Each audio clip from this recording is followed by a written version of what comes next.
James Lindsay has been, he runs an organization called New Discourses. I don't know if you know him or not. Yes, I know of it. He just did a fantastic summary of where Marxism is at the present moment, and he talks about the past and where it's come from, and he talks about it as actually a religion, in that it's a worldview that has supernatural elements, that also dictates or has a canon of morals. And he talks about Foucault, and Foucault had this idea of the noble savage. Yes. And so I think what's happened in Australia is the Marxist groups have selected decolonisation and queer theory as the two things they want to push through the wall to destroy the stability in Australia. And that's what it's been moving to. So those two ideas of decolonisation, lifting up the Aboriginals, who incidentally, there's people talking about Indigenous knowledge, how they have this mystical connection with the land, and so the land tells the knowledge is held in the land, and the land tells the Aboriginal what it's saying, and then the Aboriginal translates for the land. And so this has already been used, this idea has already been used in the most recent environmental impact study for Australia. So you've got a scientist and you've got an Aboriginal interpreting the land. And so that's what I think that this constitutional voice that they're trying to push through is. It's scientism, essentially, where you have these prophets that can only talk, are the only people that know or can talk to the land and then tell you where the land is sick from climate change. In the same way that scientists can talk to the universe and get information from the universe and tell us, how we should deal with the pandemic. I mean, this idea of scientism is really coming back in, which is, to me, amazing. It's amazing that this is happening today.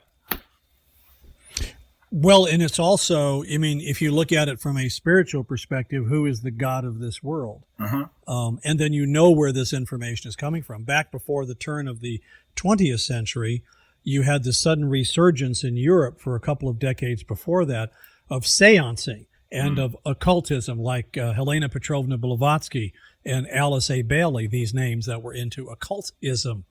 We see where that led to a few decades later in both Marxism and in fascism in Nazi Germany. And the attack was on the church and on the rules and the ideas and the philosophies of the Christian worldview. That's where the attack is coming. So now you were right. It is a religion. It's a religious belief. But when they say science says, you hear that a lot today, you want to raise your hand and say, well, can I go talk to this Mr. or Mrs. Science? Yeah, what's his address? What's his address? I need to go talk to him. And they say, well, it's not a person, it's rather scientists. Well, then do they all agree? Well, now see, that's where the lying comes in. Because when it comes to anthropogenic global warming, they'll say, yes, the consensus is. What they don't tell you is that right from the get-go in the 1980s and 1990s, dissenting voices were suppressed. And they were suppressed both within the sciences and within the political process, in that if a climatologist said, no, I don't think it's that bad, his funding would dry up. I talked to Bill Gray, University of Colorado, and he said that's exactly what happened to him. So science today, whether it's COVID or whether it's global warming, which remember, it was originally global warming, and they changed the name to hedge their bets, is what they did to climate change. Science isn't saying that. It's a heavily politicized science, and where the money goes, that's where the studies grow, okay? So, yeah, and you're right, it's scientism, and you've very accurately pointed out, starting in the 60s and especially in the 80s, the scientism link, which supposedly is supposed to be atheistic, agnostic, and or logical, has actually joined hands with pantheism, and that's exactly what you're describing. Yeah, and I always find it really funny because the only time you would need to appeal in a scientific community to a consensus is if there isn't one. That's correct. When you hear the overwhelming evidence shows, because that means you really don't have this proof tacked down, and they can't. As a matter of fact, the whole issue of the global warming thing, which is my pet peeve, is that not only are the real world statistics now, if you look at the graphs, that the panic graphs being generated by the Intergovernmental Panel on Climate Change, it's going to get hotter and hotter and hotter like that. The real world is a much flatter curve, which means we have a lot of time. These people are running in right now telling us, Joshua, that we have to stop using fossil fuels immediately or the planet will be done for in 50 or 100 years. Okay, well, what are you going to replace that with? Everything. I don't know if you've looked around you there in Australia, but everything runs on fossil fuels. So they sort of come out and say wind and solar. We already know those industries are not ready for prime time. They can't hack it. And electric cars. Oh, good. Well, you need petroleum to manufacture those electric cars and all of the high tech that goes into those electric cars. And, oh, by the way, did you happen to think about what's going to charge those electric cars at night?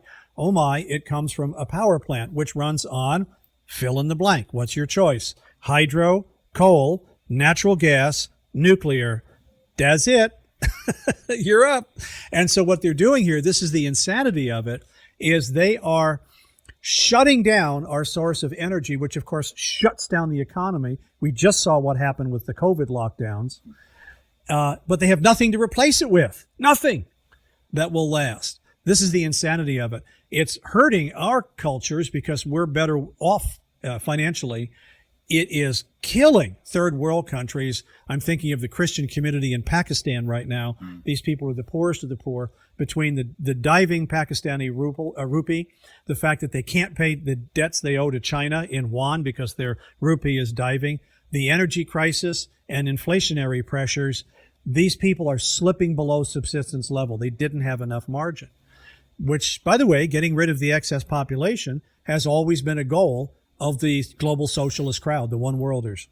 Yeah, there was a preeminent scientist in Australia's history called Macfarlane Burnet, and he was a virologist, and he won the Nobel Prize for discovering, I think, the T cell and how that worked, the memory of your cells to attack viruses. Anyway, correct. He wrote a book called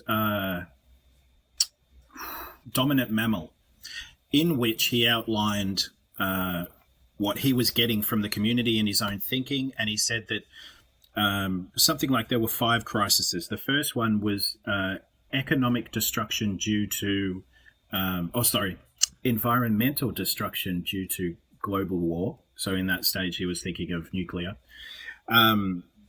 He was also saying overpopulation of the world, which will lead to famine and limited food crisis and all this other stuff. And he also said that, the whole idea that the universe as an ecosystem, or the Earth as an ecosystem, can't handle human beings. To me, that seems ridiculous. But yeah. Because and there's a reason why. Go ahead. You tell me your reason. Yeah, go ahead. Well, I think Macfarlane Burnet was one of these true believers, but he had this quote.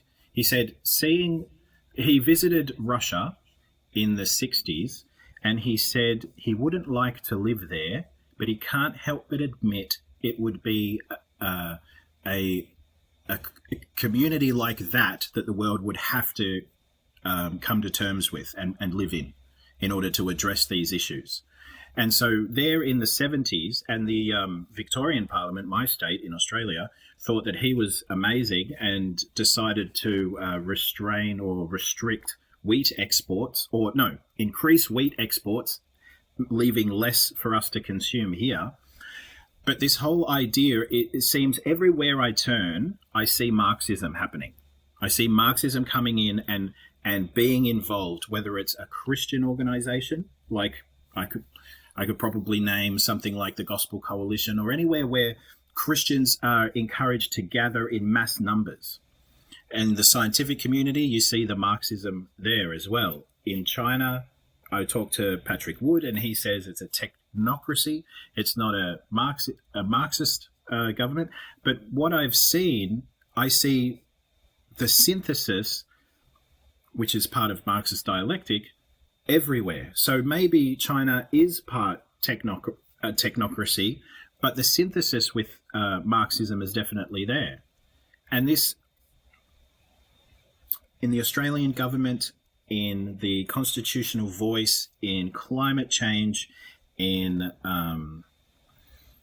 the ideas of overpopulation, even though the population, as Elon Musk says, is getting to a critical stage, we're just surrounded by this Marxist craziness. It's driving me crazy. That's why I call it Wocus Pocus, because it's that way. Notice a couple of things that you said in there from that scientist. They all come down to the conclusion that people are bad. Mm-hmm. And it's incredibly hypocritical, because what they do is they reject the Judeo-Christian idea that mankind was created in imago Dei, in the image of God. And they say, no, we just evolved along with everything else. But then they switch, they do a flip when they're hoping nobody's looking, and they say, but mankind is different. Mm. And I always raise my hand and say, no, if mankind is doing it, since we evolved as a part of nature, it is nature doing it.